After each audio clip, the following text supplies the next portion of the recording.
Nasa harap natin si Dr. Andrea, Andy, Reyes, isang henyong siruhano na may kamay na ginto, hinahangaan sa kanyang galing sa Maynila. Ngunit sa kabila nito, ang mga kamay na nagligtas ng maraming buhay ay naging walang magawa nang pumanaw ang kanyang sariling ina, si Nanay Elena. At ang masakit pa, sa harap ng matinding pagkawala, hindi man lang pumatak ang kahit isang luha mula sa kanyang mga mata. Si Nanay Elena ay laging puno ng pagmamalaki sa kanyang magaling na anak na doktor. Para sa kanya, si Andy ang numero 1 doktor sa Pilipinas. Sa sobrang tuwa, ipinakilala pa niya ang mga kapitbahay sa Tondo sa Street, Lux Medical Center kung saan nagtatrabaho si Andy para magpagamot dito. Ngunit si Andy, sa halip na matuwa, ay labis na napahiya sa harap ng mga kasamahan. Nagkunwari siyang hindi sila magkakilala, at agad tinawagan ang ina, pag-alit na sinisisi ito. Si Nanay Elena ay mahinang humingi ng paumanhin sa abalang naidulot, at tahimik na ibinaba ang telepono matapos ang malamig na tut mula kay Andy. Isang araw, habang nagpapacheck up sa isang maliit na klinika sa Quezon City, nalaman ni Nanay Elena na abnormal ang baba ng kanyang platelet count.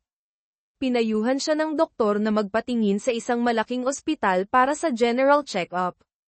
Bago umalis, hindi pa rin niya nakalimutang ipagmalaki sa doktor ang kanyang kahangahangang anak na si Andy. Nag-alinlangan noong una si Nanay Elena, ngunit matapos kumbinsihin ng kapatid, dinala niya ang resulta sa Street, Lux, umaasang si Andy ang susuri sa kanya. "Nay, busy po ako," pagod na sagot ni Andy. Sabay tanong ng may pagdududa, "May air refer na naman po ba kayo?" "Sinabi ko na po, hindi ko sila tatanggapin." Hindi niya alam, ang taong pinakakailangang magpatingin sa kanya ay ang sarili niyang ina. Aamin sana si Nanay Elena, ngunit pinili na lamang manahimik, nilunok ang mga salitang hindi masabi.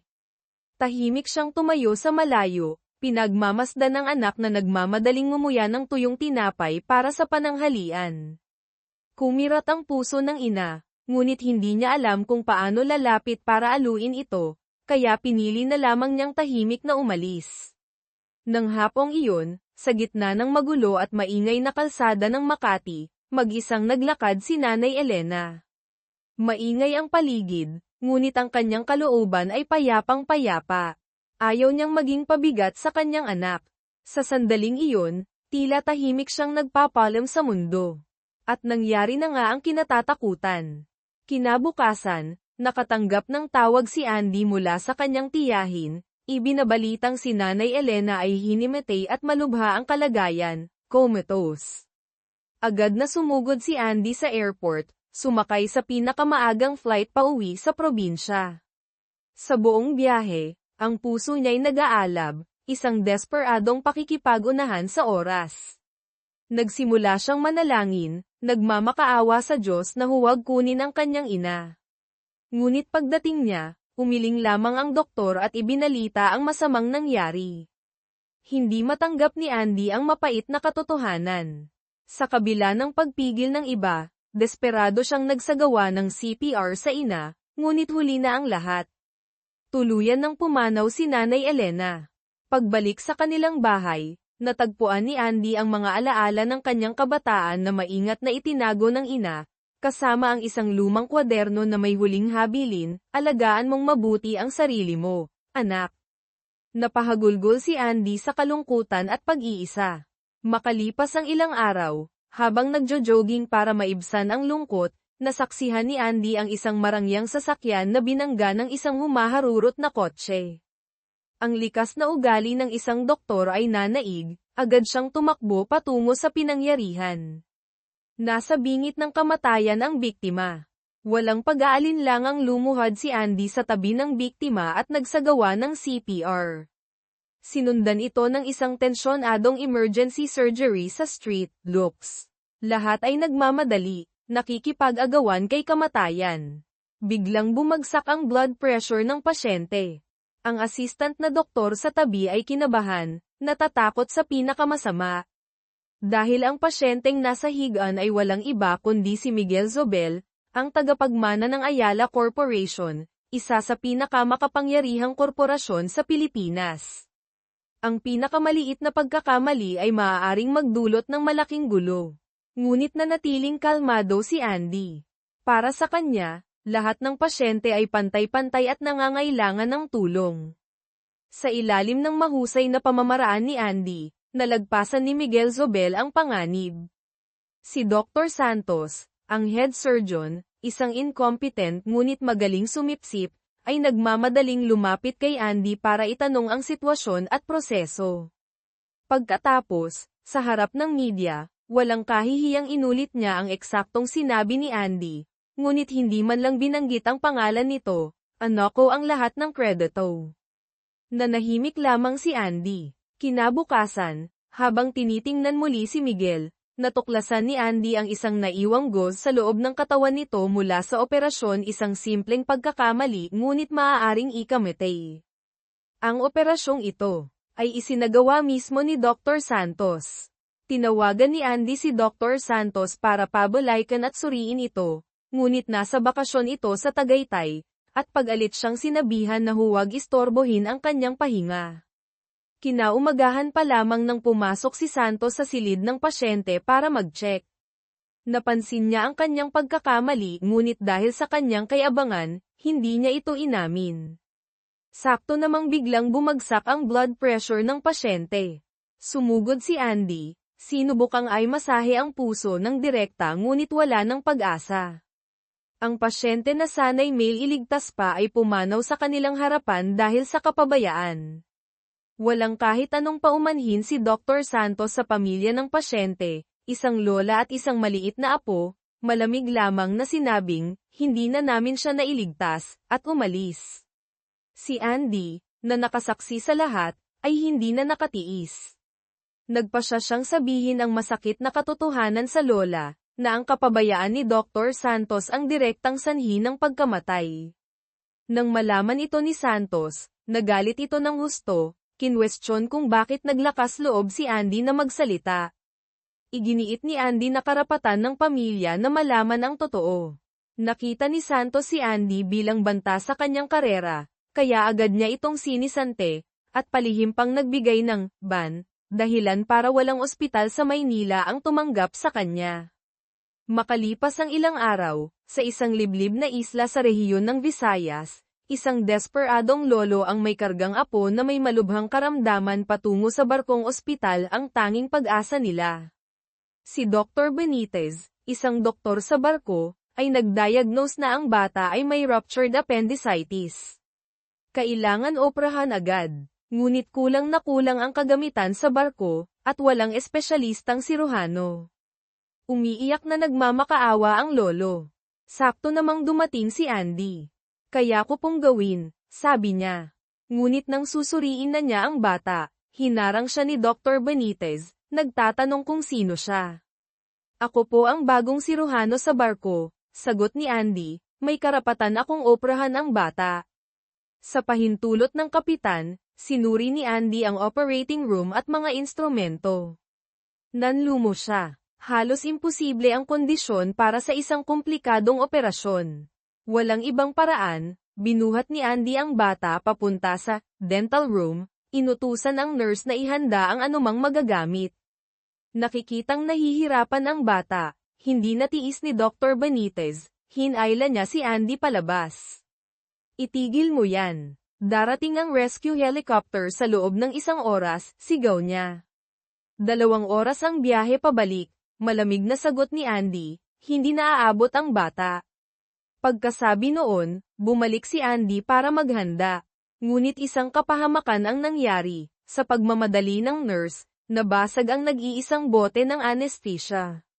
Mabuti na lang, may reserba si Dr. Benitez. Nagsimula ang 30 minutong countdown. Lahat ay nagpipigil ng hininga.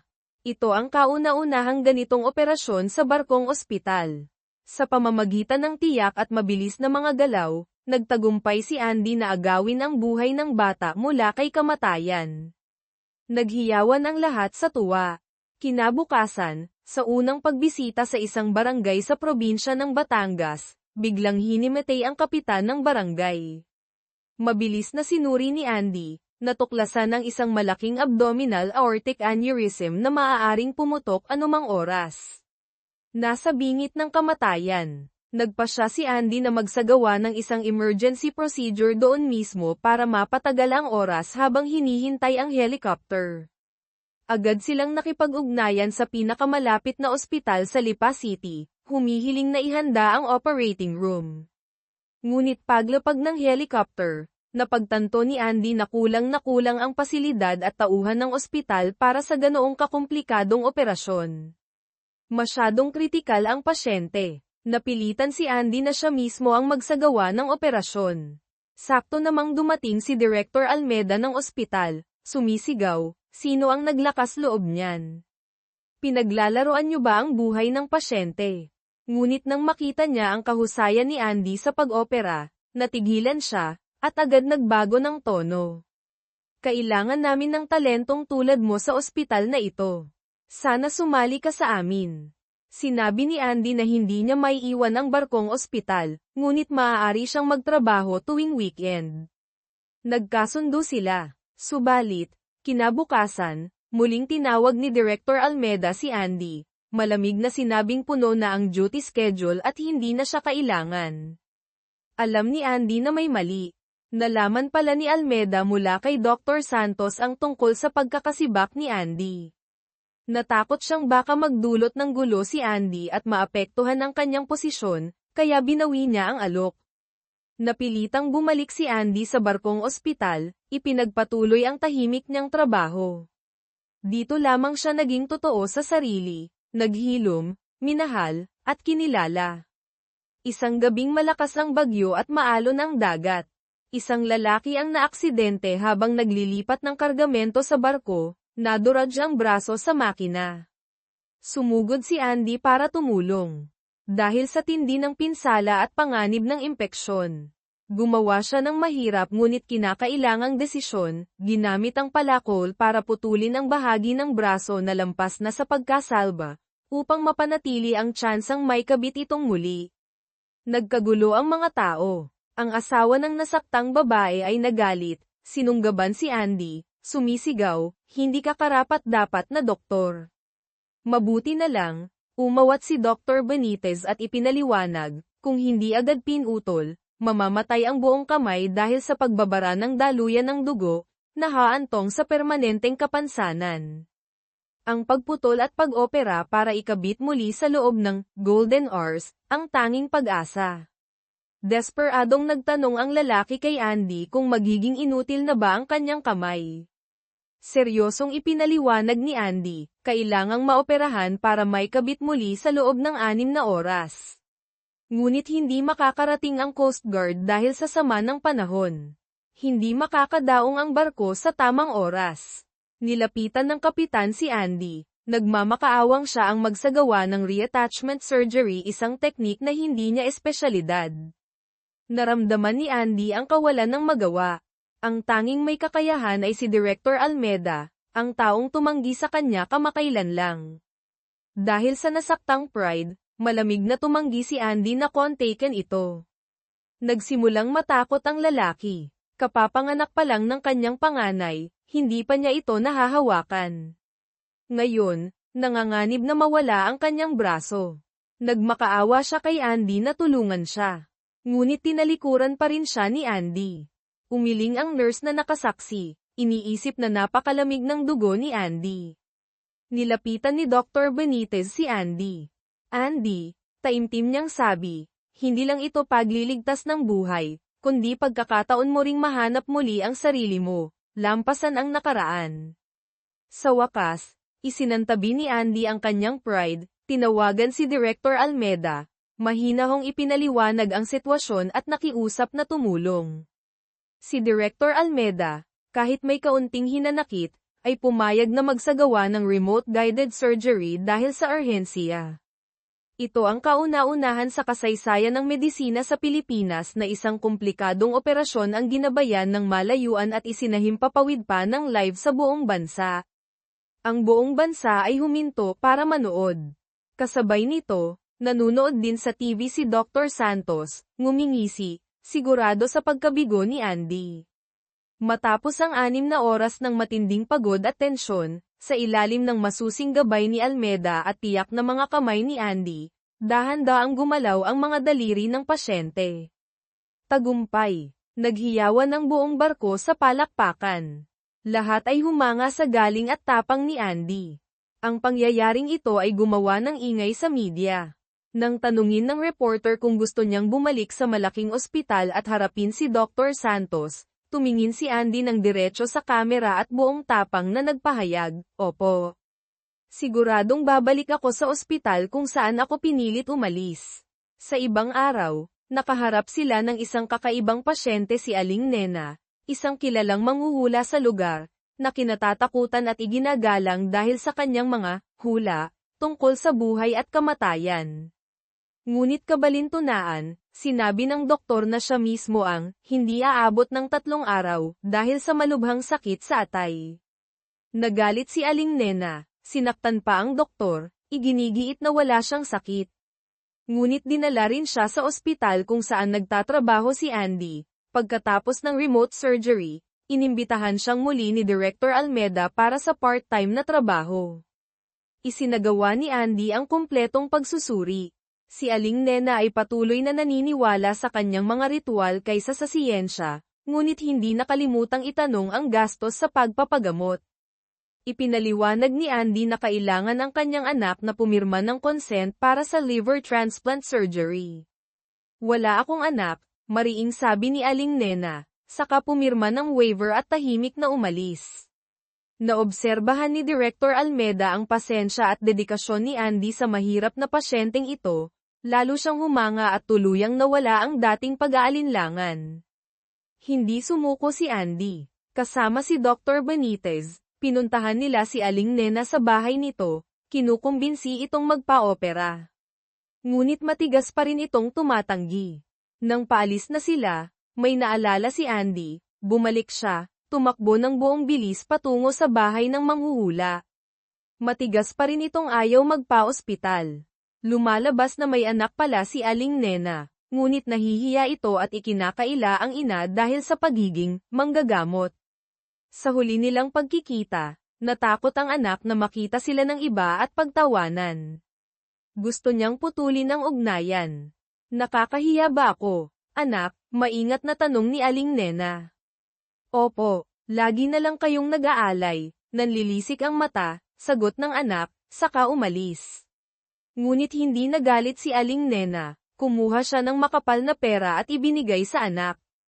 Hindi siya naniniwalang may sakit siya, gusto niya lamang mag-iwan ng anuman para sa anak, tulad ng lagi niyang pagbibigay ng pinakamabuti dito mula pagkabata. Hawak ang pera, nalito ang anak, naghalo ang emosyon, napaupo at napahagulgol. Binal ikan ni Andy si Aling Nena, marahang ibinahagi ang sarili niyang hindi pagkakaunawaan ng ina noon, ang pagsisisi sa hindi nila huling pagkikita. "Huwag niyong isipin na dahil binigyan niyo siya ng pera ay mawawala na ang sama ng loob niya," sabi ni Andy, sinusubukang anti-gin ang puso nito. Ngunit ayaw pa rin ni Aling Nena. Naisip ni Dr. Benitez na hanapin ang anak. Sa tulong ng ilang kakilala, natunton nila ito. Kinausap ni Andy ang babae, ipinaalam ang kritikal na kondisyon ng ina at ang pangangailangan ng liver transplant. Sakto namang dumating ang balita na si Aling Nena ay hinimatay sa bahay at isinugod sa ospital. Agad inihanda ni Andy ang operasyon. Ayaw niyang maulit ang trahedya niya sa kanila. Ginawa niya ang lahat para pagbatiin ang mag-ina. Matapos ang matagumpay na liver transplant, dahan-daang nagkamalay si Aling Nena. Nasa tabi niya ang anak, humihikbing tumawag, "Nanay." Nagyakapan ang mag-ina, basa ng luha ang kanilang mga mukha. Hindi nagtagal, si Miguel Zobel, ang tagapagmana ng Ayala Corporation na iniligtas ni Andy, ay nagpakita sa ospital. Sa pagkakataong ito, hindi siya nagpunta para magpatingin, kundi para mag-alok ng isang sorpresang proposal. Gusto niyang bilhin ang ospital, bilang malaking pasasalamat kay Andy, at nais niyang siya ang mamahala bilang bagong hospital director. Subalit, nang malaman ni Miguel Zobel na si Andy ay sinibak ni Dr. Santos ng walang katarungan, Nag-init ang ulo ng mayamang tagapagmana. Diretsahan niyang hinarap si Santos, puno ng pangungutya ang boses, talaga palang walang puso kayong mga doktor, pati sarili ninyong kasamahan ay hindi ninyo pinatatawad. Ang mga salita ay tila patalim na tumusok sa amor proprio ni Santos, lalo siyang nagtanim ng matinding pagkamuhi sa binata, ngunit dahil sa inaasam na posisyon bilang head surgeon, kinimkim niya ang galit. Kinabukasan, isa pang pagsubok ang dumating. Si Guro Antonio, isang kagalang-galang na guro na nag-alay ng 30 taon sa pagtuturo sa kabataan sa kabundukan ng Cordillera, ay biglang nagkasakit ng malubha at na-ospital sa street, looks. Hawak niya ang kanyang dibdib, bakas sa mukha ang matinding sakit.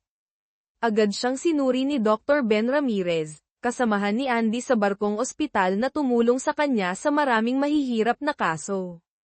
Sa kabutihang palad, ang paunang kondisyon ay hindi mukhang gaanong seryoso. Si Guro Antonio at ang ama ni Ben, si Dr. Jose Ramirez, ay matalik na magkapatid sa panunumpa, at siya rin ang unang guro na nagmulat kay Ben. Kaya naman, espesyal ang pagtingin at paggalang ni Ben sa kanya. Nang malapit nang lumabas ng ospital si Guro Antonio, muling tiningnan ni Ben ang resulta ng kanyang regular na blood test at napakunot noo. Abnormal ang taas ng kanyang platelet count. Naghinala siyang may mas seryosong problema, marahil ay may kinalaman sa digestive system. Medyo nahihiya, hiniling ni Ben kay Andy, na may kaalaman sa general surgery, na suriing mabuti ang guro. Pagkatapos ng masusing pagsusuri ni Andy, sinabi ng kanyang kutob na may mali. Nag-request siya ng karagdagang imaging tests. Kinumpirma ng resulta ng MRI ang kinatatakutan, rectal cancer. Ang desisyon sa paggamot ay kailangang ipaalam sa tagapag-alaga. Ngunit malungkot na ibinalita ni Ben na ang asawa ni Guro Antonio ay pumanaw 10 taon na ang nakalipas dahil din sa rectal cancer, at sa kasamaang palad, wala silang anak. Buong buhay ng guro ay inilaan niya sa mga bata sa kabundukan, umaasang magkaroon sila ng mas magandang kinabukasan. Isang tahimik, simple, ngunit dakilang guro. Ipinaalam ni Andy ang masamang balita kay Ben, na labis na nalungkot. Iminungkahi niya kay Director Almeda, na tumanggi noon ngunit inimbitahan siyang muli, na i-schedule ang operasyon. Ngunit ito ay isang napaka-komplikadong kaso. Ang bukol ay kumapit na sa mga katabing istruktura, kabilang ang aorta, at may senyales na kumalat sa atay. Upang matanggal ng lubusan ang bukol sa tumbong, kailangang pansamantalang ilipat ang bawat bahagi ng atay, tanggalin ang bukol, at pagkatapos ay ibalik ang atay sa orihinal na posisyon. Ang tsansa ng tagumpay ay mas mababa sa 10%. Ang tanging tao sa Pilipinas sa kasalukuyan na itinuturing na may kakayahang magsagawa ng mapangahas na operasyong ito ay si Dr. Santos sa street, looks. Kinabukasan, nang pumunta si Andy sa silid ni Guro Antonio para mag-check, nagulat siyang naroon na si Santos, masayang nakikipag-usap sa guro. Lumalabas na si Guro Antonio pala ang unang guro din ni Santos. Dahil sa koneksyong ito, alam ni Andy na lalo siyang dehado. Mayabang na ipinahayag ni Santos na ang kanyang profesional na team ang hahawak sa operasyon, hindi kailangan ang tulong ng tagalabas tulad ni Andy. Ngunit hindi sumuko si Andy. Kung magtatagumpay siya sa mahirap na operasyong ito ang magiging lihai-timo at karapat-dapat na pagbabalik niya sa street, looks, para harapin si Santos. Kinausap niya si Director Almeda, iginiit ang pangangailangan ng operasyon, kahit alam nilang pareho ang tindi ng peligro. Muling nilapitan ni Andy si Guro Antonio, sinusubukang kumbinsihin ito. Subalit, nagdesisyon na ang guro na huwag nang magpa-opera. Gusto niyang gamitin ang natitirang 3 buwan ng kanyang buhay para sa mas makabuluhang bagay para sa kanyang mga estudyante. Pagkalabas ng ospital, nagpupuyat siya gabi-gabi sa paghahanda ng mga aralin at pagsusulat ng mga habilin. Sa araw, inilalaan niya ang lahat ng oras sa mga bata. Nabibilang na lamang ang mga araw na natitira sa kanya. Isang araw, dinala ni Ben si Guro Antonio para makipagkita sa isang espesyal na tao ang kanyang ama, si Dr. Jose Ramirez, na lihim na bumalik sa bansa at naninirahan sa isang tahimik na lugar malapit sa Tagaytay. Ang dalawang matandang magkaibigan, magkapatid sa panunumpa na 30 taon nang hindi nagkita, ay agad nagyakapan ng mahigpit, hindi napigilan ang pagpatak ng luha. Nakatayo si Ben sa gilid, gulong-gulo ang isip. Ang kanyang ama, na araw-araw niyang inaalagaan, minsan ay hindi siya nakikilala, ngunit agad nakilala ang matalik na kaibigan. Marahil iyon na ang huling pagkikita ng dalawang kagalang-galang na guro. Makalipas ang ilang araw, lumala ang kondisyon ni Dr. Jose. Inatake siya ng panik, paulit-ulit na tinatawag ang isang pangalan, Maitui. Marahil ay guni-guni o masakit na alaala, saka tumakbong walang sapin sa paa papasok sa kalapit na gubat, gamit ang mga medical tools para subukang operahan ang isang punong may sira. Nakatanggap ng tawag si Ben, nagmamadaling nagmaneho papunta roon.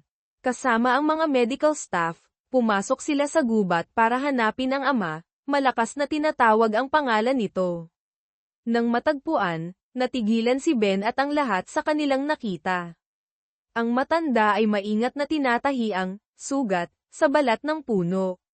Hindi makapaniwala si Ben na ang kanyang ama, isang tanyag na siruhano na kilala sa buong bansa at maging sa ibang bansa, na nag-angat sa antas ng medisina ng Pilipinas sa pandaigdigang entablado, ay naging ganito. Sinira siya ng gyera. Dahil sa kanyang angking galing, ipinadala siya sa isang bansang winasak ng digmaan bilang field doctor. Sa walang tigil na putukan at pagsabog, sa dami ng mga sugatan, na-trauma siya, natakot sa mismong mga pasyenteng nililigtas niya. Nagkaroon siya ng malubhang post-traumatic stress disorder, PTSD.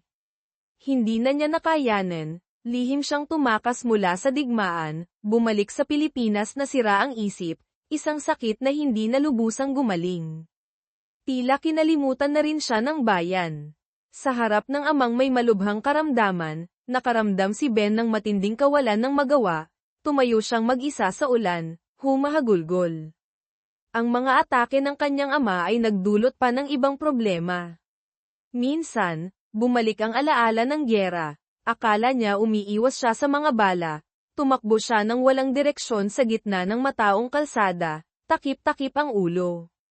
Muntik na siyang masagasaan ng kotse kung hindi siya agad nasagip ni Ben, ginamit ang sariling katawan para protektahan ang ama. Dahil din sa mga ganitong emergency na paghahanap sa ama, minsan nang nahuli si Ben sa isang emergency case sa ospital, na naging sanhi ng pagkamatay ng pasyente. Kung nakarating lang siya kahit isang segundo ng mas maaga, naiwasan sana ang trahedya.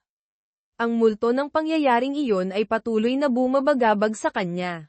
Dahil alam ni Andy na isang alamat si Dr. Jose, umasa siyang may matututunan mula rito, kahit sa mga lumang tala lamang. Nakita niya ang tablet ng matanda at tinanong ang password. Si Dr. Jose, sa isang bihirang sandali ng kailan awan, ay nasabi ang tamang password. Natigilan si Ben. Iyon ang kanyang kaarawan. Hindi pala siya kailanman kinalimutan ng ama, sadyang ang isip nito ay naglalakbay sa pagitan ng kasalukuyan at nakaraan. Isang hapon, isang malagim na aksidente ang naganap. Isang school bus na puno ng mga estudyante sa elementarya ang nahulog sa bangin sa gilid ng zigzag road. Magulo ang eksena. Ang driver ay may nakatusok na bakal sa tiyan. Si Andy at Ben, kasama ang team mula sa barkong ospital, na nagkataong may medical mission malapit doon, ay agad rumesponde. Si Andy, kahit nasaktan at na-dislocate ang braso dahil sa impact, ay pilit na itinatala ang kondisyon ng bawat bata. Nakita ito ni Ben, at walang pag-aalinlangang ginamit ang teknik ng hilit para mabilis na maibalik sa ayos ang braso ni Andy. Habang nagaganap ang rescue, napansin ni Guro Antonio, na naroon din dahil malapit ito sa kanyang paaralan, na may isang estudyante pang naiwan sa bus na nakabitin sa gilid ng bangin. Walang atubiling umakyat si Ben sa gumigiwang na bus. Nakita niya ang batang walang malay. Mahigpit niyang niyakap ang bata. Pinoprotektahan ang ulo nito. Sakto namang dumulas pa ang bus pababa bago ito himalang huminto. Mula sa labas, Binasag ni Andy ang bintana at iniabot ang first aid kit kay Ben. Mabilis na pagsusuri, nahihirapang huminga ang bata, mahina ang pulso, kailangan agad ng intubation para matulungan sa paghinga. Kung hindi, manganganib ang buhay nito. Inihanda ni Ben ang tubo, ngunit nagsimulang manginig ang kanyang mga kamay. Bumalik ang alaala ng palpak na emergency case noon. Hindi ko kaya, bulong niya. Sa kritikal na sandaling iyon, narinig niya ang kalmado at matatag na boses ni Andy mula sa labas, Ben, kaya mo yan. Mag-focus ka sa bata. Tila isang liwanag na tumagos sa kadiliman, ang pag-eengganyo ni Andy ang sumiris sa takot sa puso ni Ben. Huminga siya ng malalim, at sa wakas, matagumpay na naipasok ang tubo. Nailigtas ang buhay ng bata. Sa sandaling iyon, si Andy ay naging parang isang maningning na araw na nagbigay liwanag sa puso ni Ben, tinulungan siyang harapin at lagpasan ang matagal ng trauma. Mabilis na lumalim ang kanilang ugnayan. Nagkaroon sila ng unang tunay na date. Sa unang pagkakataon, si Andy ang naglakas loob na humalik kay Ben, na nagpatibok ng mabilis sa kanilang mga puso, at paulit-ulit na naglaro sa isip ni Andy ang tamis ng sandaling iyon. Ngunit ang magagandang bagay ay madalas may kasamang pagsubok. Sakto sa panahong ito, dumating sa barkong ospital si Isabel, Cruz, isang Phil-British na pintor. Sinabi niyang gusto niyang ipinta ang magagandang sandali sa barko para maalala. Ngunit ang totoo, siya ang ex-girlfriend ni Ben mula pa noong kabataan. Malinaw ang kanyang pakay, ang bawiin si Ben mula kay Andy. Sinadya ni isang gumawa ng kwentong may leukemia siya at 6 na buwan na lang ang itatagal ng buhay, para makuha ang simpatsya at atensyon ni Ben. Kinausap pa niya si Andy ng sarilinan, mayabang na sinabing layuan nito si Ben. Kabalintunaan, ilang minuto lamang matapos umiyak kay Ben tungkol sa kanyang 6 na buwang taning, nahuli si isa ng kapatid ng isa pa niyang ex-boyfriend na nagsasayaw sa isang bar sa Bonifacio Global City, BGC. Kasabay nito, dumating din ang ina ng ex-boyfriend na iyon at agad tinawagan si Ben, sumisigaw sa telepono na hinding-hindi niya tatanggapin ang babaeng iyon. Si Ben, na nooy naguguluhan pa at gustong maniwala kay Isa, ay marahang ipinaliwanag na baka iyon ang paraan ni Isa para makalimot sa stress dahil sa sakit. Napailing na lang ang ina sa narinig na katwiran ni Ben. Sa araw, bumalik si Isa sa barkong ospital, patuloy na dumidikit kay Ben. Ang totoo, ayaw na siyang makita ni Ben. Ang dahilan ng kanilang paghihiwalay noon ay dahil paulit-ulit siyang niloko ni Isa. Nasaksihan mismo ni Ben ang kanyang mga panloloko at pagtataksil, kaya nagpasya siyang wakasan na ito. Ngayon, muli siyang nagpakita sa panahong namumulaklak na ang pagtitinginan nila ni Andy, na nagdulot ng matinding komplikasyon. Isa pang sitwasyon ang naganap ng isang pasyenteng pipi at bingi ang nahirapang makipag-usap sa barkong ospital. Habang nagkakagulo ang iba, lumapit si Ben at buong kumpiyansang kinausap ang pasyente gamit ang Filipino Sign Language, FSL. Ipinaliwanag niyang 10 taon na ang nakalipas, para mas makatulong sa mga ganitong pasyente, pinag-aralan niya ang FSL. Iyon din ang panahon kung kailan unang nakilala ni Isa si Ben. Naakit siya sa kaseryosohan, dedikasyon, at pagiging maayos ni Ben sa pag-aayos ng mga gamit, at lalo na sa imahe niyang matiyagang nakikipag-usap sa pasyenteng pipi at bingi. Unti-unti, si Isa ang nanligaw at nagsimula ang kanilang magulong relasyon noon. Ang mismong dedikasyon ni Ben sa pakikipag-usap sa pasyenteng pipit bingi gamit ang Filipino Sign Language, FSL, ang umakit kay Isa noon. At sa kabalintunaan, ito rin ang isa sa mga dahilan kung bakit minahal siya ng husto ni Andy. Nang makita ni Isa ang pagmamahal ni Andy kay Ben, hindi siya mapakali. Kinausap niya si Andy ng sarilinan, sinadyang ipaalala ang kanyang posisyon, walang kahihiyang nagsinungaling na engaged na sila ni Ben. Natigilan si Andy, hindi makapaniwala, ngunit may sumilay na pagdududa sa kanyang isip tungkol sa tunay na motibo ni Isa. Samantala, matapos makausap ang inang pipit bingi, Nalaman ni Ben na ang talagang nangangailangan ng agarang tulong ay ang anak nitong si Carlo. Mabilis na isinakay ang bata sa barkong ospital na walang malay. Ginamit ni Ben ang FSL para tanungin ang ina kung may nakain bang kakaiba si Carlo o nalantad sa lason. Wala raw. Hinubere ni Ben ang bata at natuklasan ang sanhi, isang kakaibang bukol sa balat ang pumutok at nagdulot ng malubhang impeksyon sa dugo, sepsis.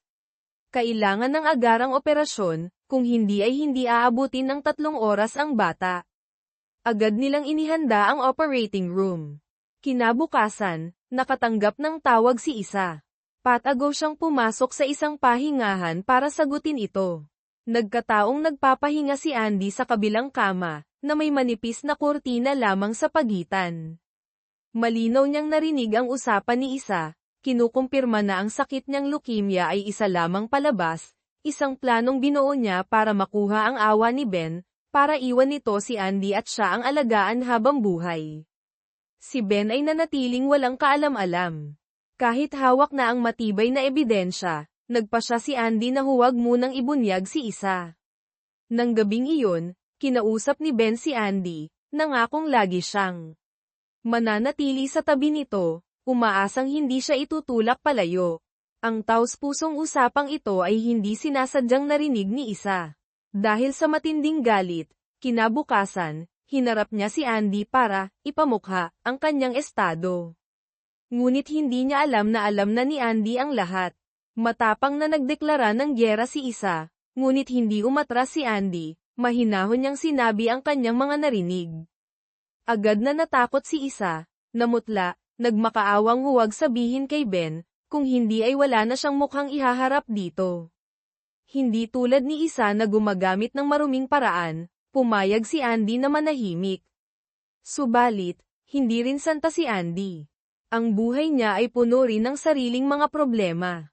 Ang kanyang ama, si Mang Ramon, isang sugarol, ay muling humihingi ng pera pambayad utang sa pamamagitan ng kanyang kapatid na si Marco. Pagbalik sa staff quarters sa barko, kinailangan pa niyang harapin ang ahas na si Isa. Walang kaiyahiyang sinabi ni Isa sa harap ng lahat na gusto niyang lumipat sa kwarto ni Andy. Nagtaka ang lahat, maraming bakanteng kwarto, bakit sa kwarto pa ni Andy? Simple lang, dahil karibal niya si Andy sa pag-ibig. Pumasok si Isa sa kwarto ni Andy, nakitang sa manipis na kutsan sa malamig na sahig natutulog si Andy. Nakitang hindi pabor sa kanya ang sitwasyon, hindi siya magmumukhang mas kaawa-awa kay Andy, bigla siyang nagbago ng isip, sinabing sa kwarto na lang ni Ben siya matutulog. Sa labas, nagkunwaring walang pakialam si Andy, sinabing, okay lang. Ngunit nang pumasok na si Isa sa kwarto ni Ben at sadyang yamakap dito, kahit umiiwas si Ben, si Andy sa kanyang kwarto ay nagsimulang mabalisa, hindi mapakali, maya't maya'y gustong sumilip kung ano ang ginagawa nila. Napatanong siya sa sarili kung ano ang ginagawa niya. Tunay ngang nakakawala ng sarili ang pag-ibig.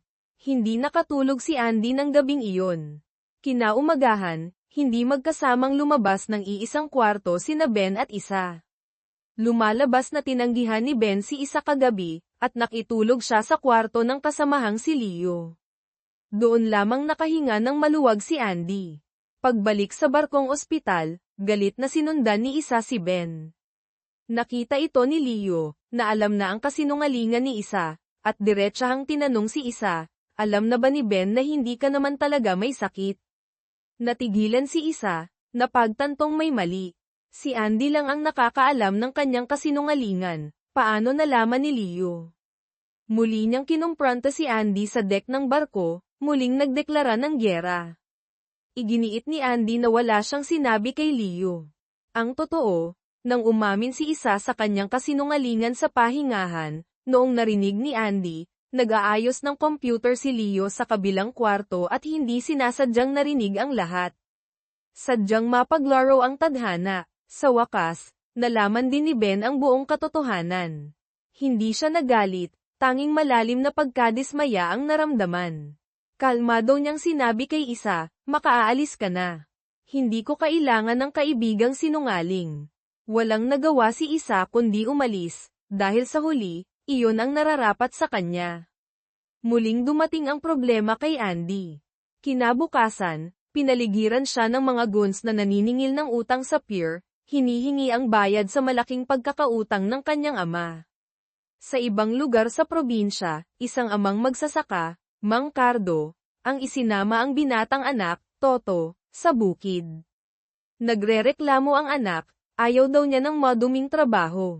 Sa galit, sinadya niyang sirain ang isang malaking bahay ng pukyutan. Pinagkaguluhan sila ng mga bubuyog, sa pagtakas ay nadulas sila at nahulog sa isang maliit na dalesdis. Nawalan ng malay si Mang Cardo. Si Toto, kahit takot, ay tinakpan ng ama para protektahan ito sa mga bubuyog. Tumawag ng tulong ang mga taga-nayon. Naabisuhan ng barkong ospital na nasa malapit na karagatan at agad nagpadala ng medical team. Pagbalik sa barkong ospital, nagkamalay si Mang Cardo. Ang una niyang hinanap ay ang anak. Dahil sa pagprotekta sa ama, malubha ang mga kagat ng bubuyog kay Toto. Namaga ang lalamunan kaya hindi siya makapagsalita. Natakot si Mang Cardo, paulit-ulit na sinisisi ang sarili sa pagpilit sa anak na sumama sa bukid. Hindi makapagsalita si Toto, ginamit ang natitirang lakas para isulat sa papel, nanginginig ang kamay, "Itay, patawad po. Hindi ko po dapat ginawa yun. Sana mapatawad niyo ko." Nangako siyang hindi na uulitin ang pagrerebelde. Pagkabasa, umiyak si Mang Cardo, niyakap ang anak at pinatawad ito. Marahang pinunasan ni Toto ang luha ng ama. Si Andy na nakatayo sa gilid ay labis na naantig. Hindi niya maiwasang isipin ang sariling ama, si Mang Ramon, na nasa street looks pa rin.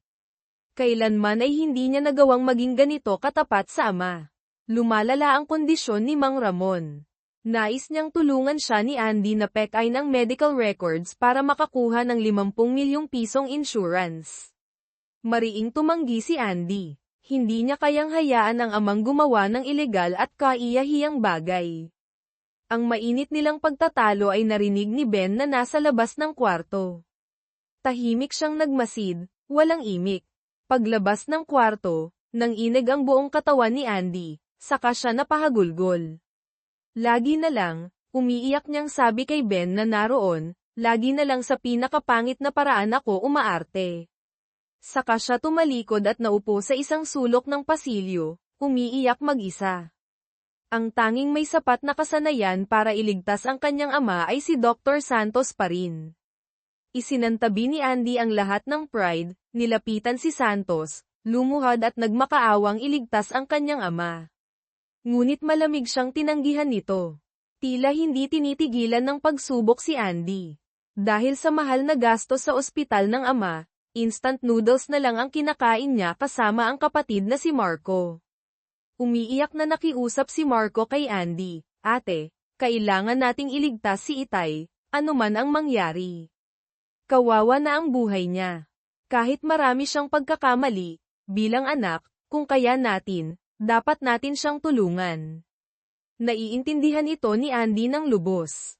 Nang gabing iyon, tumawag siya sa iba pang magagaling na doktor para humingi ng payo, ngunit walang positibong resulta. Ang tanging pag-asa ay si Santos pa rin. Sa pagkakataong ito, si Director Almeda, na laging may malasakit kay Andy, ang personal na kumausap kay Santos. Nakiusap siyang operahan ang ama ni Andy. "Bata ka pa," sabi ni Almeda, "hindi mahalaga ang ibang maliliit na bagay. Pero kung tatanda kang makitid pa rin ang isip, sulit ba? Ang pagliligtas ng buhay, iyan ang tunay na layunin ng isang doktor, hindi ba?" Sa wakas, natinag si Santos sa mga salita ng kagalang-galang na direktor. Nag-isip siya ng malalim. Sakto namang may tumawag, bumabagsak daw ang blood pressure ni Mang Ramon. Nagmamadaling sumakay ng taxi si Andy papuntang ospital, taimtim na nagdarasal na huwag kunin ng Diyos ang kanyang ama, tulad ng nangyari sa ina nang hindi siya umabot. Sinabi ng driver na nakaalis na ang huling flight. Desperado siyang tumawag kay Ben, nakiusap na bantayan ang kanyang ama. Walang pag-aalinlangang pumunta agad si Ben sa kwarto ni Mang Ramon. Humahagulgol si Andy sa telepono, nagsusumamong iligtas ang kanyang ama, ang natitira niyang magulang. Nangako si Ben na aalagaan niya ito ng mabuti at pinaalalahanan siyang alagaan din ang sarili. Desperado ngunit hindi nawawalan ng pag-asa. Gumawa ng mapangahas na desisyon si Andy, siya mismo ang mag-oopera para tanggalin ang bukol sa apdo ng kanyang ama. Ito ay hindi lamang isang operasyong sukdulan ng hirap at walang katulad sa teknikalidad, kundi ito rin ang unang pagkakataon na anak na babae ang mag-oopera sa sariling ama sa ospital na iyon. Mariing tumutol noong una si Director Almeda. Ngunit nang makita niya ang bakal na determinasyon at walang kapantay na pagmamahal ni Andy para sa ama, naantig siya at sa huli ay pumayag, kasabay ng pagbibigay lakas ng loob. Subalit, si Mang Ramon naman ay nag-iimpake na, handa nang umalis. Nagsumite na siya ng discharge papers, ayaw nang magpagamot. Sinugod siya ni Andy, matigas na sinabi, ililigtas kita. Tay. Ano man ang mangyari, ililigtas kita. Kailangan mong mabuhay para pagbayaran ang mga pagkakamali mo. Pagkasabi noon, umalis siya para ihanda ang lahat para sa operasyon. Samantala, napansin ni Ate Pering, ang head nurse sa barkong ospital, na may mali sa hindi pangkaraniwang pagliban ni Andy. Kinumpirma rin ni Ben ang kalagayan ng ama ni Andy. Si Ate Pering, naturing kay Andy ay parang kapatid, ay kinwestiyon ang lahat sa barko, bakit may malubhang sakit ang tatay ni Andy pero wala man lang ni isa sa atin ang dumadalaw sa kanya. Kinabukasan, pinuntahan ni Ate Pering si Andy sa street, looks. Pinangaralan niya ito kung bakit lagi na lang nitong sinasarili ang lahat ng hirap at sadyang itinutulak palayo ang mga kaibigang tunay na nagmamalasakit. Nasasaktan kami para sa iyo. Alam mo ba? Sakto pagkatapos niyang magsalita, ang lahat ng kaibigan ni Andy sa barkong ospital sina Ben, Leo, mga nurse, crew na nakasama niya sa hirap at ginhawa, ay lumitaw sa dulo ng pasilyo. Tahimik silang dumating para suportahan siya. Lumapit si Ate Pering at niyakap ng mahigpit si Andy. Isang napakainit at nakaaantig na eksena. Sila ang pinakamatibay na sandigan ni Andy. Lahat ay kinakabahan habang inihahanda ang napakahirap na operasyon. Si Mang Ramon ay nag-aagaw buhay. Si Marco ay nasa tabi niya, kinukwento ang magagandang plano nila pagkatapos ng operasyon, saka niyakap ang ama at umiyak. Nang itulak na ang ama papasok sa operating room, pilit siyang nagpakatatag, pinalakas ang loob ng ate, ngunit ang nakakunot niyang noo ay nagpapakita ng matinding kaba sa loob. Takot po ba kayo? Tay, tanong ni Andy. Siyempre naman, anak, takot na hindi ko na kayo makitang magkapatid, mahinang sagot ni Mang Ramon. Huwag po kayong mag-alala, pilit pinipigil ni Andy ang luha, gagawin ko po ang lahat. Matulog lang po kayo, paggising nyo, tapos na ang lahat. Hinawakan ni Mang Ramon ang kamay ni Andy, kung sakaling may mangyari sa akin, dahil iyon sa kalusugan ko. Huwag mong sisihin ang sarili mo. Handa na ang lahat. Dahan-daang binuksan ni Andy ang pinto ng operating room. Nakatayo sa loob, naka-scrub suit, ay walang iba kundi si Dr. Santos. Pumayag siyang mag-opera. Bakit? Naguguluhan pa si Andy nang magsalita si Santos, istrikto ang boses, sino ang nagpapasok ng kamag-anak sa operating room? Lumabas ka. Pinakamatigas na salita ang binitawan niya, ngunit sa likod nito ay ang pag-aalala at responsibilidad. Sa pamamagitan ng pinagsamang lakas ng pinakamagagaling na medical team ng street, looks sa pangunguna ni Santos, sa wakas, naaga nila si Mang Ramon mula sa bingit ng kamatayan. Naging matagumpay ang operasyon. Pagkatapos nito, tuluyan nang nagkaayos sina Santos at Andy. Taos-pusong humingi ng tawad si Santos sa mga nagawa niya noon at sinabing, salamat, sa pagtitiwala mong kaya kong tapusin ang operasyon ng tatay mo. Isang bagong kwento ang nagsisimula, si Tita Mila, isang mayamang ale mula Maynila na umuwi sa probinsya, ay mainit na nakikipagtalo sa kanyang matalik na kaibigan mula pagkabata, si Tita Lorna. Sa sumunod na sandali, biglang inantok nang hindi mapigilan si Tita Mila. Panandaliang nakalimutan ang kaibigang kaharap, namutla sa kahinimatay sa mga braso ni Ben, na nagkataong nasa malapit. Agad siyang binuhat ni Ben at tinakbo papunta sa barkong ospital na nakadaong sa malapit. Isinailalim ni Ben sa kumpletong pagsusuri si Tita Mila ngunit hindi pa matukoy ang eksaktong sanhi. Biglang bumagsak ang kanyang blood pressure at tumigil ang tibok ng puso. Agad nagsagawa si Ben ng defibrillation.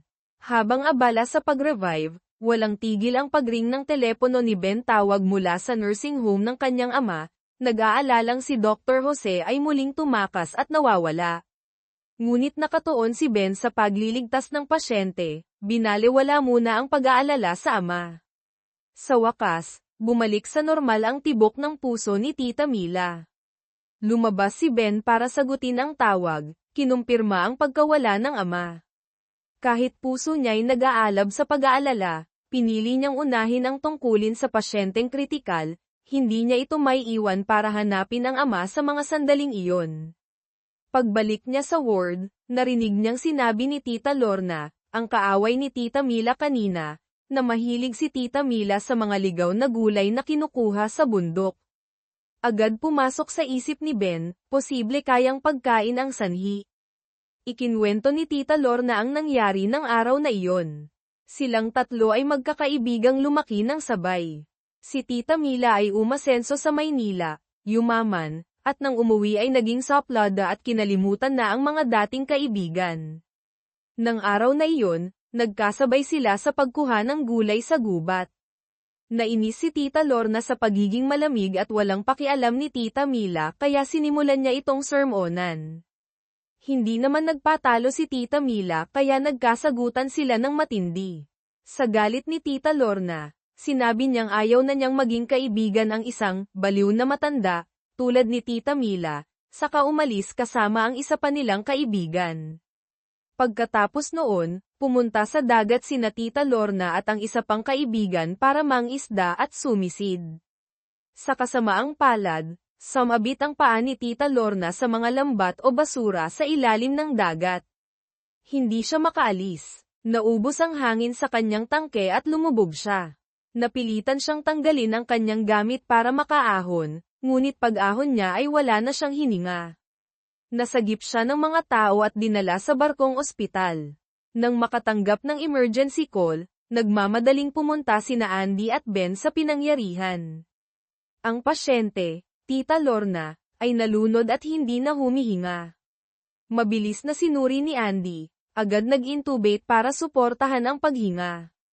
Matapos ang CPR, bumalik ang tibok ng puso ngunit ang kanyang mga braso at binti ay hindi gumagalaw, walang response sa stimuli. Na-diagnose ni Andy na ito ay decompression sickness o the bends, dulot ng mabilis na pagbabago ng pressure mula sa ilalim ng tubig paakyat. Kailangang ilagay siya agad sa hyperbaric chamber para dahan-daang maibalik sa normal na atmospheric pressure ang katawan. Ang proseso ay nangangailangan ng maingat at dahan-daang adjustment. Sa simula, si Tita Lorna ay nanatiling walang kagalaw-galaw. Unti-unti, sa tulong ng hyperbaric oxygen therapy at masugid na pag-aalaga, nakagalaw muli si Tita Lorna, nakatayo, at nakalakad. Nang makita niya muli si Tita Mila, ang mayamang kaibigan na hinimatay, na gumaling na rin, nagyakapan ang dalawang matalik na kaibigan habang umiiyak. Mapaglaro talaga ang tadhana, kahapon lang ay nag-aaway sila na parang magkaaway, ngayon ay parehong nasa ospital, parehong dumaan sa bingit ng kamatayan. Naroon din si Tita Karen, ang ikatlong kaibigan na kasama ni Tita Lorna. Si Tita Lorna, kahit medyo malakas na, ay hindi napigil ang murahin pa rin si Tita Mila bilang nakasanayan, ngunit ngayon ay may kasamang tawa at luha ng pagkakasundo. Tingnan mo nga yang itsura mo, mukha ka bang walang sakit, natatawang sabi ni Tita Lorna. Hindi naman nalalayo sa itsura mo, sagot ni Tita Mila. Sorry na, biglang. Lamambat ang boses ni Tita Lorna. Anong sorry? Umiiyak na ikinwento ni Tita Mila na hindi naman talaga siya kasing glamorosa ng inaakala ng iba. Kailangan din niyang sumisid at mangisda para pandagdag kita. Hindi nagtagal matapos ikasal, iniwan siya ng asawa. Nang lumaki ang anak, lihim nitong ibinenta ang nag-iisang bahay nila. Wala siyang nagawa kundi bumalik sa probinsya at tumira sa mga magulang. Nang marinig ito, naawa sina Tita Lorna at Tita Kering sa pinagdaanan ng kaibigan. Ang buhol ng hindi pagkakaunawaan sa pagitan nilang tatlo ay sa wakas ay nakalas na. Ang kanilang samahan ay bumalik sa pagiging simple at tapat tulad noong kabataan nila, na maaaring sabay-sabay sumisid, sabay-sabay tumawa. Sana'y lagi silang ligtas na makabalik sa bawat paglaot. Ngunit ang kapayapaan ay hindi nagtagal, dumating ang panibagong panganib. Isang grupo ng armadong kalalakihan ang biglang sumampa sa barkong ospital. Hindi pera ang habol nila kundi doktor na mag-oopera sa kanilang nasugatang lider. Ang pinuno ng grupo, si Boss Dante, ay partikular na hinahanap, ang mahusay na siruhana mula sa Maynila, tumutukoy kay Andy. Agad na hamarang si Ben sa harap ni Andy, hindi alintana ang panganib. Muntik na siyang barilin kung hindi siya nahila ni Andy. Ang Coast Guard sa Pampang ay nakarinig ng putok, ngunit nagtanong lang sa isa't isa kung may narinig ba sila, sa kabinale wala ito. Si Ben, kahit natatakot, ay pinilit maging kalmado, sinabing maaari siyang mag-assist kay Andy.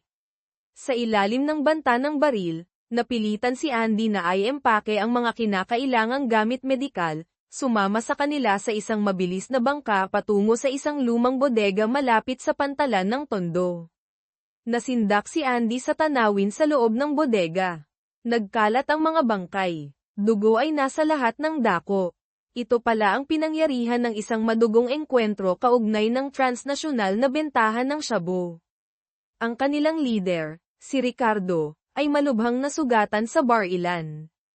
Isang tauhan ang nagtangkang tumawag ng pulis para dalhin si Ricardo sa ospital ngunit pinagalitan ni Boss Dante. Nagkataong nakita ni Dante sa telepono ang balita tungkol sa barkong ospital na nasa malapit, kaya nagpasya siyang dukutin ang doktor. Nakita ni Andy si Ricardo na nag-aagaw buhay sa maruming sahig. Mabilis siyang nag-south ng guantes at sinuri ito. May tama ng bala sa magkabilang tagiliran, maswerte't hindi direktang tinamaan ang mga vital organs ngunit nagdulot ng matinding internal bleeding. Ang blood pressure ay mababa sa 70, mahina ang paghinga. Hiniling ni Andy na dalhin agad ang pasyente sa barkong ospital para sa operasyon sa isang sterile environment. Ngunit iginiit ni Boss Dante na doon mismo ito operahan.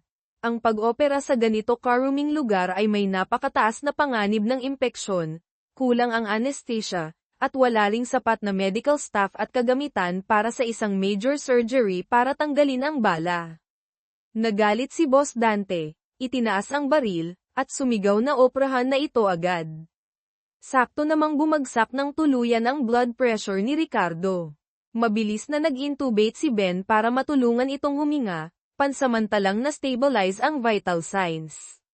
Muli niyang kinumbinsi si Boss Dante na payagan silang dalhin ang pasyente sa barkong ospital. Sa pagkakataong ito, pumayag si Dante, ngunit may malupit na kondisyon, kailangang mailigtas ni Andy si Ricardo sa loob ng 3 oras. Kung hindi, walang sino man sa barkong ospital ang mabubuhay. Ang isang major surgery na tulad nito ay karaniwang nangangailangan ng hindi bababa sa 6 na oras. Sa ilalim ng matinding pressure, para sa buhay ng lahat, napilitan si Andy na pumayag. Dinala si Ricardo sa barko. Ngayon, nahaharap sila sa isang pagsubok na buhay at kamatayan ang nakataya. Kung ang bala ay malapit sa aorta, napakalaki ng panganib na pumutok ito habang tinatanggal. Ang sobrang pagkawala ng dugo ay magdudulot ng cardiac arrest. Kung mabaygo sila, lahat ng nasa barko ay mamamatay. Ang bigat ng responsibilidad ay halos dumurog kay Andy. Niyakap siya ni Ben, binulungan, kaya mo yan. Mail iligtas mo siya. Ako na ang bahala sa iba. Nagsimula ang operasyon. Unang problema, matinding kakulangan ng dugo. Kailangan agad ng blood transfusion ni Ricardo. Nanawagan si Ben sa lahat ng nasa barko na mag-donate ng dugo. Isang batang nurse ang umiyak, Bakit tayo magdodonate ng dugo para sa taong naglagay sa panganib ng buhay natin? Tama, iyon ang normal na reaksyon. Ngunit sa isip ng doktor, lahat ng buhay ay mahalaga at dapat iligtas, sino man sila. Kaya, isa-isa, ang mga doktor, nurse, at crew ay kusang loob na nagbigay ng kanilang dugo. Sakto namang nakakita ang kapitan ng isang naiwang cellphone na maaaring gamitin para lihim na tumawag sa pulis. Sa operating room, napunit ang aorta ni Ricardo habang tinatanggal ang pangalawang bala, bumulwak ang dugo, mabilis na bumagsak ang blood pressure. Akala ni Boss Dante ay sinasadyang palpak ni Andy, kaya itinutok niya ang baril sa ulo nito. Nataranta ang lahat, sumigaw si Ben para kumbinsihin si Dante, kung gusto mong mabuhay ang boss mo sa loob ng 3 oras, kailangan mo kaming bigyan ng sapat na oras at espasyo. Nagpatuloy ang tensyonadong operasyon. Sa labas, sinubukan ni Leo na gamitin ang cellphone para humingi ng tulong, ngunit nahuli siya ng isang gun at binugbog ng husto. Sa kabutihang palad, naipadala ang mahinang signal. Natanggap ito ng Philippine Coast Guard, PCG, ngunit hindi nila matukoy ang eksaktong lokasyon ng barko sa GPS. Nakipag-ugnayan sila sa pulisya sa Pampang para makumpirma. Sa wakas, sa pamamagitan ng hindi kapani-paniwalang pagsisikap, natapos ni Andy at ng team ang operasyon. Pansamantalang nalampasan ni Ricardo ang panganib. Inilagay siya ng mga guns sa stretcher para umalis. Akala ni Andy ay tapos na. Ngunit biglang itinutok ni Boss Dante ang baril sa kanya, pinilit siyang sumama bilang private nurse hostage, para mailabas si Ricardo ng ligtas sa bansa. Alam ni Ben na kapahamakan ang magiging resulta kapag nadala si Andy, kaya agad siyang hamarang, sinabing may karanasan siya sa post-operative care, handa siyang pumalit kay Andy. Ngunit sinipa lang siya ni Boss Dante ng malakas. Nakitang delikado ang sitwasyon. Sumigaw si Andy, huwag niyo siyang saktan. Sasama ako. Nagkunwari siyang nag-iimpake ng gamot at kagamitan. Sakto namang umalingaw-ngaw ang sirena ng Coast Guard sa labas. Napaligiran at nahuli na ang mga guns sa deck. Nalamang bistado na, mabilis na isinara ni Boss Dante ang pinto ng operating room.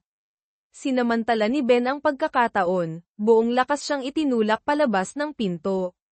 Natamba si Dante, tumayo, galit na pinaputukan ang salamin ng pinto hanggang sa mabasag, saka pumasok, determinadong patayin sina Andy at Ben.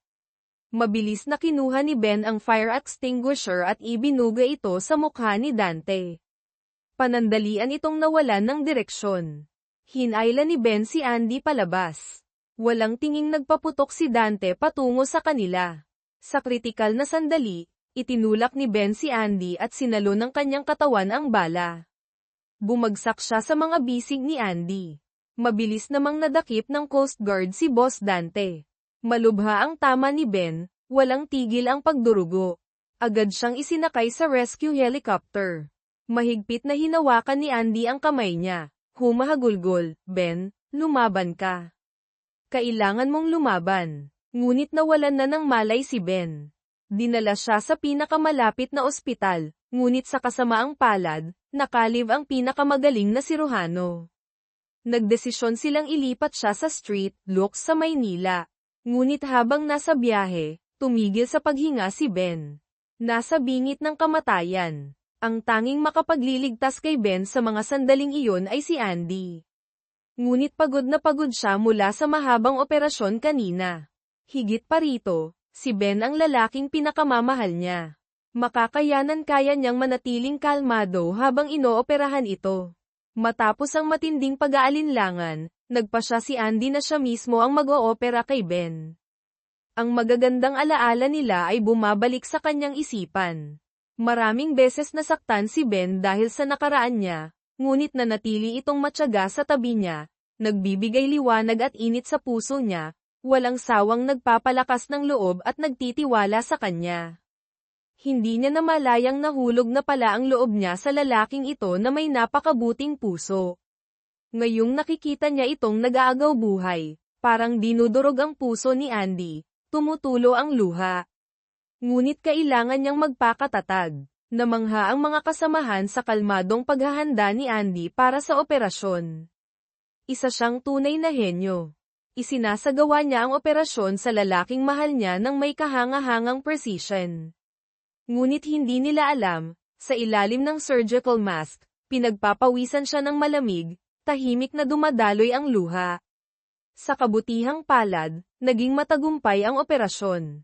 Dahan-daang iminulat ni Ben ang kanyang mga mata. Hindi na napigilan ni Andy ang sarili, bumuhos ang kanyang mga luha. Marahang itinaas ni Ben ang kamay, pinunasan ang mga luha sa pisngi ni Andy.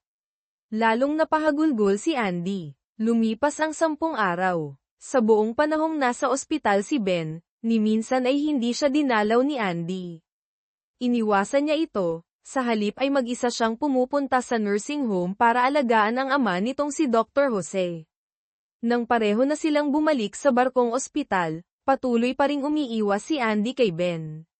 Naramdaman niya ang pagbabago. Hinarang niya si Andy, inilapit ang stethoscope sa dibdib nito, narinig ang malakas at mabilis na tibok ng puso nito. Saka siya tumingin ng diretso sa mga mata nito at sinabing, mag-date tayo. Natigilan si Andy, hindi makagalaw. Ngunit ang namumuong kaligayahan ay muling nanganganib. Biglang naglabas ng desisyon ang gobyerno na tuluyan nang ititigil ang operasyon ng libreng barkong ospital.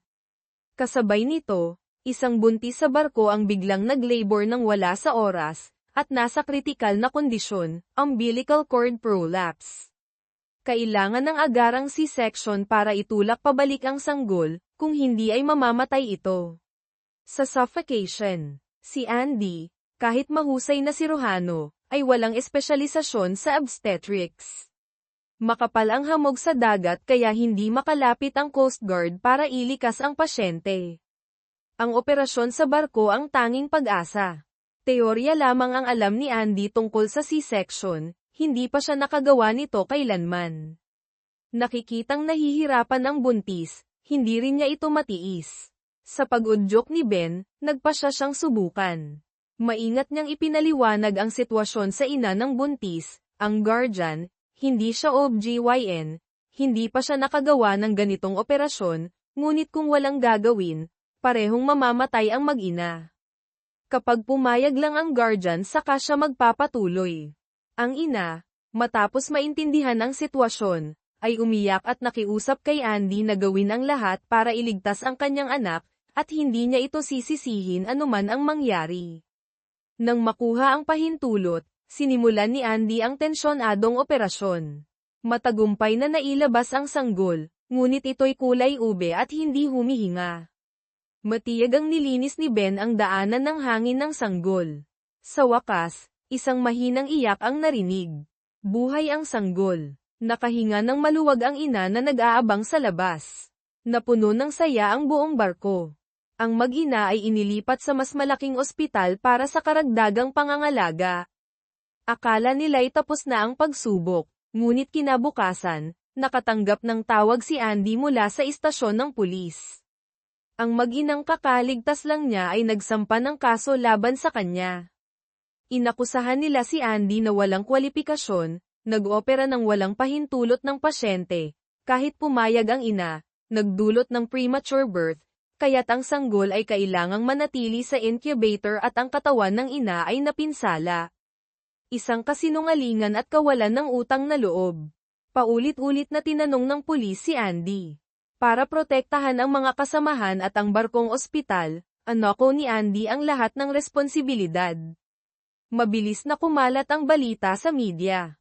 Kinundena nila si Andy sa pagiging pabaya at paglalaro sa buhay ng tao. Dahil dito, kahit patuloy ang relief operations, ipinag-utos ng gobyerno ang pansamantalang pagpapatigil sa mga opisyal na medical operations ng barko. Agad na pinuntahan ni Andy ang mag-ina para kausapin. Umiiwas ang ina, hindi inaaming pumayag siya sa operasyon. Mas matapang pa ang anak na babae, sinabihang kausapin na lang ni Andy ang abogado nila.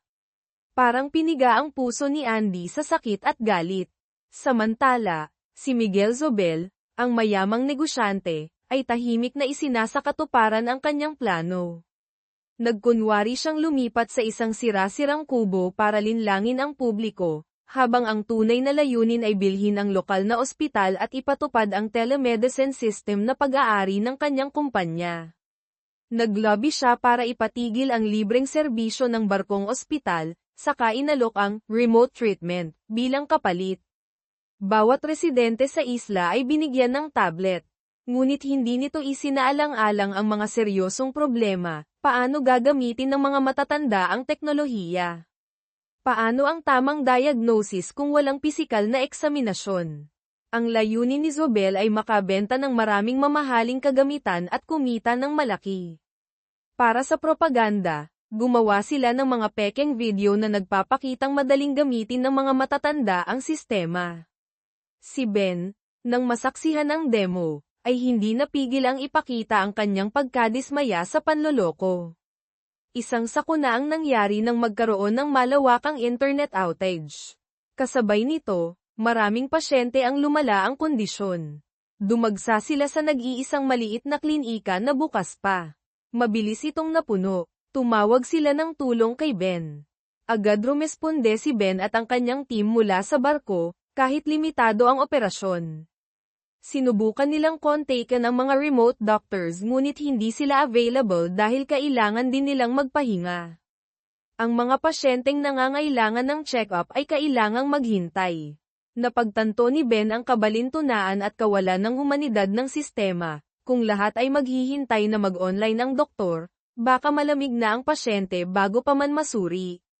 Hindi sinasadyang natuklasan ni Andy na ang abogado ng mag-inang nagsampa ng kaso ay isang labor lawyer pala, walang kinalaman sa medical malpractice.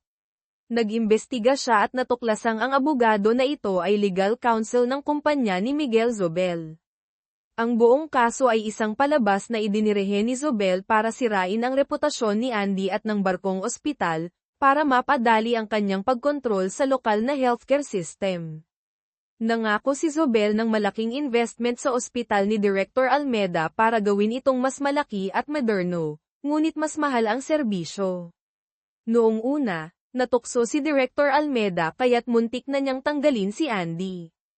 Ngayon, nang malaman ang buong katotohanan, labis na nagsisi si Director Almeda. Tiningnan niya ang grandiosong plano ng bagong ospital, naisip ang talento at integridad ni Andy, naisip ang mga mahihirap na mawawalan ng libreng serbisyo. Matapos ang maraming pag-iisip, nagdesisyon siya. Dinala niya ang pirmadong kontrata kay Zobel at sinabing inaayawan na niya ang proyekto. Binalaan siya ni Zobel na wala ng pangalawang pagkakataon. Nag-alinlangan sandali si Almeda, saka matigas na lumabas ng opisina. Sa labas, pinunit niya ang kontrata. Pinili niya ang konsensya kaysa kita. Samantala, si Tita Karen, ang ikatlong kaibigan, asawa ng kapitan kailangang kumpirmahin ang role o gumawa ng bagong karakter na asawa ng kapitan, ay nagrereklamo sa asawa, kapitan, tungkol sa trabaho nito. Bigla siyang nagsuka ng dugo at hinimete.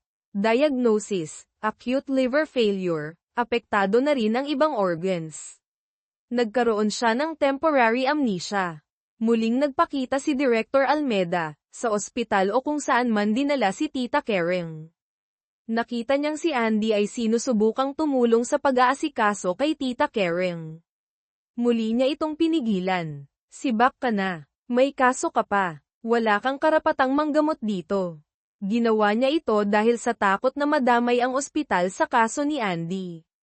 Humingi ng paumanhin si Andy sa kapitan dahil hindi niya direktang matulungan ang asawa nito. Ipinaalam ni Ate Perrine ang kritikal na kondisyon ni Tita Karen, kailangan ng liver transplant agad. Sinabi ng doktor na 3 araw na lang ang taning nito, at 30% lang ang tsansa ng tagumpay kung mag-transplant. Gumuho ang mundo ng kapitan. Ang asawang kahapon lang ay nagagalit sa kanya, ngayon ay mamamatay na. Biglang nag-seizure si Tita Karen, senyales ng end-stage liver failure. Tahimik na naupo ang kapitan sa isang sulok, sinisisi ang sarili sa pagpapabeya sa pamilya dahil sa pagmamahal sa barkong ospital. Ngayong mawawala na ang barko, mawawala pa rin ba ang asawa niya? Lumapit si Ate Perrine, Pinakinggan ang hinagpis ng kapitan. Sa kanya sinabing magkapareho sila ng blood type ni Tita Karen. Handa siyang mag-donate ng bahagi ng kanyang atay. Wala naman akong maipagmamalaki, pabiro niyang sabi habang may luha, atay lang ang marami sa akin.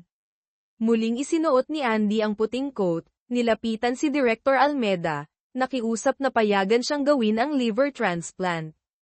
Ngunit tumanggi pa rin si Almeda dahil sa kaso. Sa kwarto ng pasyente, desperadong tinanong ng kapitan si Andy, "Sesuko ka na ba?" Tahimik lang si Andy. Biglang pumasok si Director Almeda. "Hindi ka pwedeng sumuko," sigaw niya. "Inuutusan kita, iligtas mo ang asawa ng kapitan." Sa wakas, nabunutan ng tinik ang lahat. Lumalabas na matapos mag-isip, nagpasya si Almeda na harapin ang panganib kasama nila. Nakahiga si Ate Pering sa operating table, nag-thumbs up para palakasin ang loob ni Andy. Naging napakakinis ng operasyon. Nagtagumpay si Andy. Sinabi niya sa kapitan at mga anak, "Maaari pang mabuhay ng 30 taon ang nanay ninyo." Sa kabilang banda, opisyal ng inanunsyo ng gobyerno ang pagbawi sa barkong ospital. Walang magawa ang mga taga-isla kundi panoorin ang pag-alis ng barkong naging simbolo ng pag-asa para sa kanila. Sa malaking ospital, ang sanggol na premature na iniligtas ni Andy ay inaalagaan gamit ang kangaroo mother care si Ben, walang damit pang itaas, ay marahang kinakarga ang sanggol sa kanyang dibdib. Isang malaking puso ang nagbibigay buhay sa isang maliit na puso. Nakita ito ng ina ng sanggol mula sa labas. Nanlaki ang kanyang mga mata sa pagkamangha at pagka-guilty. Nakiusap siya sa doktor kung maaari siyang pumalit kay Ben. Ipinaliwanag ng doktor na kailangan pa ng sterile environment at may sipon siya. Lalong nalungkot at nagsisi ang ina. Hindi niya naalagaan ang anak sa mga unang sandali nito. Sinampahan pa niya ng kaso ang mga taong nagligtas sa kanila. Dahil sa kaso niya, natigil ang operasyon ng barko. Ngunit si Ben, walang pag-aalinlangan, ay buong pusong nag-aalaga sa anak niya. Dahil dito, napaiyak siya ng husto. Tinanong niya ang doktor kung ligtas na ba ang sanggol. Sinabi ng doktor na malusog itong lumalaki. Nagyakapan ang mag-ina, nanay ng sanggol at lola, sa gitna ng luha ng kaligayahan at pagsisisi. Paglabas ng silid, inilapag ng lola ang isang pares ng maliliit na sapatos sa paanan ng anak. "Anak mo, masakit sa iyo. Anak kita, masakit din sa akin para sa iyo." Lalong napahagulgol ang ina. Nang dalawin ni Andy ang sanggol, hinawakan ng maliit na kamay nito ang daliri niya. Isang napakagandang pakiramdam. Ngunit pumasok ang ina, galit na sumigaw, "Sino ang nagpahintulot sa iyo na hawakan ang anak ko?" Ipinaliwanag ng doktor na hindi kasalanan ni Andy at may karapatan siyang dumalaw. Pinigilan ni Andy ang doktor, yumuko para humingi ng paumanhin, saka tahimik na umalis. Nagdesisyon si Andy na harapin si Miguel Zobel, nakiusap na itigil na ang plano nitong bilhin ang ospital at guluhin ang barkong ospital. Ngunit tinawanan lang ni Zobel ang kanyang pagiging idealista, sinabing sinasayang niya ang pagkakataon nitong kumita. Ipinaalala ni Andy na iniligtas niya ang anak nito nang walang bayad. Bahagyang natinag si Zobel, ngunit malamig pa ring sinabi, "Sa mundong ito, wala kang mababago." Sa kabilang dako, nagpunta ang kapitan at sina Tita Lorna at Tita Karen sa opisina ng mayor para ay protesta ang pagpapatigil sa barko. Ngunit nagtago ang mayor, hindi sila hinarap, at tumakas pa pagkatapos ng oras ng trabaho. Mabilis na dumating ang araw ng paglilitis sa kaso ni Andy. Nakasalalay dito hindi lang ang kanyang karera kundi pati ang kinabukasan ng barkong ospital. Kung paninindigan ng mag-ina ang kanilang kasinungalingan, siguradong matatalo si Andy. Ngunit sa huling sandali, isang himala ang nangyari. Biglang binawi ng mag-ina ang kanilang salaysay. Inamin nilang nagsinungaling sila, hindi nila kinontrata ang abogadong iyon, at lahat ay kagagawan at panunulsol ni Miguel Zobel. Nabunyag sa publiko ang masamang balak ni Zobel para kumita. Naramdamang dehado na. Nagsuot ng mask si Zobel at nagtangkang tumakas ngunit huli na. Ang kurakot na mayor na kasabwat niya ay naaresto rin. Sa wakas, nanaig ang katarungan. Naibalik ang lisensya ng barkong ospital at pinayagan itong muling mag-operate ng normal. Wakas, lahat ay masayang bumalik sa kanilang normal na buhay at sa makabuluhang gawain sa barkong ospital. Sina Andy at Ben, matapos ang lahat ng pagsubok, ay sa wakas ay payapang magkasama. Ipinagpatuloy ni Andy ang kanyang misyon bilang isang dedikadong manggagamot, naglilingkod at nagbibigay pag-asa sa mga nangangailangan sa iba't ibang sulok ng Pilipinas.